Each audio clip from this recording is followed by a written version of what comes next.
What's going on?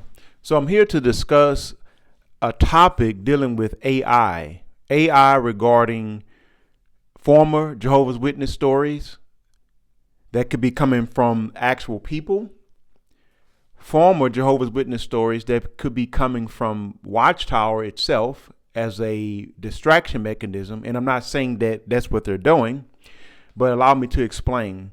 And also former member content on AI that's coming from people that have never been Jehovah's Witnesses.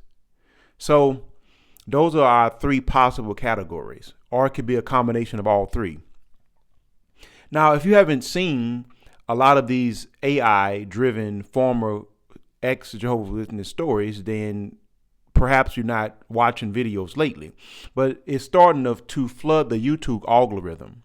Now, I think this is great if it's sincere. Now, of course, I don't like the fact that you can't see the actual person if this is based on truth, and the fact that it's not their voice. There's something about when you don't give your real voice, when people can't see who you are, it has this spurious connotation to it that creates doubt. Now, the reason why I'm bringing this subject up is because of this. We know how the YouTube algorithm works. There's so many former member stories that you will never hear. Unfortunately, great stories, because it takes so long for it to get into the YouTube algorithm if they only have 90 views. There's a lot of people that speak out, but you won't ever see it unless you know their channel. So as you continue to keep watching videos, after 6, 8, 9 months, eventually a random video will pop up from somebody that spoke out 12 years ago that only had 100 views. So this is why it's so important to support people's videos. But with that being said, my thought was this. When I'm listening to some of these stories, some of them seem a little spurious, and it's not how people really talk that have actually been in the culture. And some of them seem 100% legit. But when you think about it like this, if this is coming from Watchtower as a possible distraction mechanism, I never said that they were doing this, but here's my thought on that. If the AI content becomes more popular than the actual people because it's flooding the YouTube algorithm, you won't be able to see the real people as much unless it's like the really popular channels that get 40, 50, 60,000 views. You're going to see maybe just 2 or 3 people, but everybody else that's speaking out that's not getting those type of views, you won't really see them. And then what'll happen, you'll have more AI content than actual real people. And Watchtower can use this to their advantage by saying, hey, these aren't even real people. They're speaking out using AI content, and it could be them doing it. And see what'll happen, not for the people that are already woke, not for the people that already know the truth, not for the people that already are aware of a variety of channels. They see the preponderance of these channels. They're already familiar with them.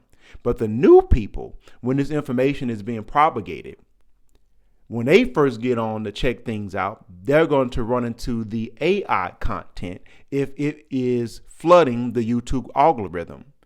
And that could potentially turn them off because they don't see real people, because they will have to keep watching it for the popular ones, the non-popular ones to keep popping up. And let's say that the person is a devout believer in God. And I don't really care about what someone's belief is. Facts are facts. If they're an atheist and they're speaking out about Jehovah's Witnesses or what Watchtower does and they're presenting facts, that's what you need to focus on. But some people haven't arrived there yet in their awakening regarding beliefs in how knowledge works. So they may be turned off by that.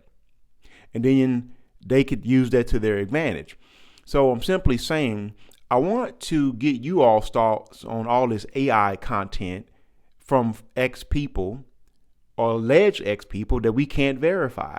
Are they real people? Is this something that's coming from another organization that's trying to help out? Or is this coming from actual former members that are too afraid to show their face? Is this something that Watchtower is doing? And we have to think about these things in order to get ahead of it. And that's how I was thinking, because I had this clairvoyance in my spirit, this intuition that tugged at me as I was running earlier. And it was saying, hey, there's something more here. It seems good, but there's something else to it. And I'm not one that's big on conspiracy theories, but often sometimes they end up being true. So in order to get ahead of some of these things, we have to at least think this way, because we make the mistake as humans as a whole, myself included, as underthinking, because we sometimes think that overthinking is bad. A little paranoia is always good because it allows you to open up a segment of your mind that is blocked because you're thinking too positive.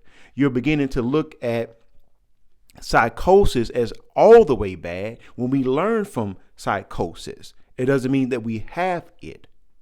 But sometimes to defeat the enemy, you have to think like the enemy. You know that old saying, keep your friends closer, but your enemies closer?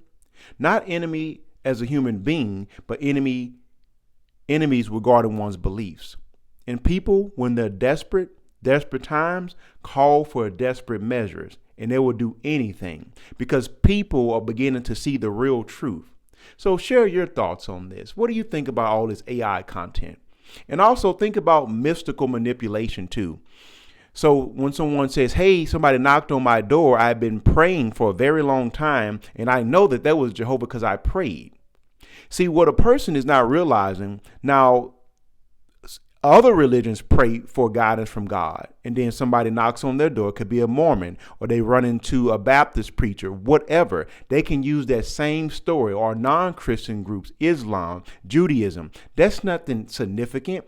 This person is convincing themselves of this in their own head. So I want to do a separate episode on mystical manipulation and how when people use this with emotion, that doesn't mean what they think that it means. So there'll be a follow-up video. But meanwhile, like, subscribe, comment, and share your thoughts, and have a wonderful weekend. Thank you.